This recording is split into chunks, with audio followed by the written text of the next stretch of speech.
Obviously, I love my people, love my country, and everything like that. This is our only home. It's the only one we have, and we have a duty. We have a duty to take care of it and make it the best that it can be. We've neglected that duty. I want to shine some light on this because this is an image that was apparently spotted in a small town of Pontlanfraith, which many of you won't even have heard of, let alone be able to point to on a map.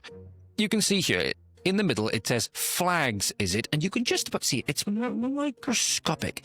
It's microscopic. You can just about see a Welsh flag in the corner of that image. And adorned on the rest of the railing going along this bridge, ladies and gentlemen, for those of you who may be listening, not watching, there's many other flags. So you have the Scottish flag, you have the South Korean flag, you have the European Union flag. This is cheering on our own destruction. We are denigrating and relegating our own country and our own people, all that we have, and everything that comes along with that, our faith, everything, our home, to a tiny speck next to a pointless white background with flags is it on it, relegating and minoritizing ourselves against all of these other nations and peoples who really don't care that you do that. A lot of these people, very sadly, they won't really care if this nation goes to shit, and they won't give a shit what happens to us as a people who are of this nation when it does.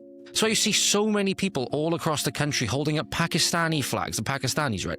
People celebrating India Independence Day and holding up Indian flags. And that's why you see all of these different things. People are nationalists for where they come from. You have to be for your own people because nobody else is going to be for them. That's just the reality. And you can do that without saying that anybody else is evil or without saying that we don't have inherent moral, the same moral weight, so to speak, by being made in the image of God and these kinds of things, right? But this is nothing more than a virtue signal and exercise. And the reason why that is, ladies and gentlemen, is because these people did not even realize, as I bring the image back up on screen for you, they did not even realize that they hung the Bulgarian flag upside down. There's actually no flag that's represented, at least as far as I can tell, by colors going in horizontal stripes of red on top, green in the middle, white on the bottom. At least Google didn't tell me it was anyway. I tried to put a good case across that our people, particularly Valleys people from very poor communities, often down upon by others for the lack of prosperity and low social class, and seen coming across as very uneducated and all of this kind of stuff, right? Relying on handouts, all those kinds of things. Even though they're very hard-working people,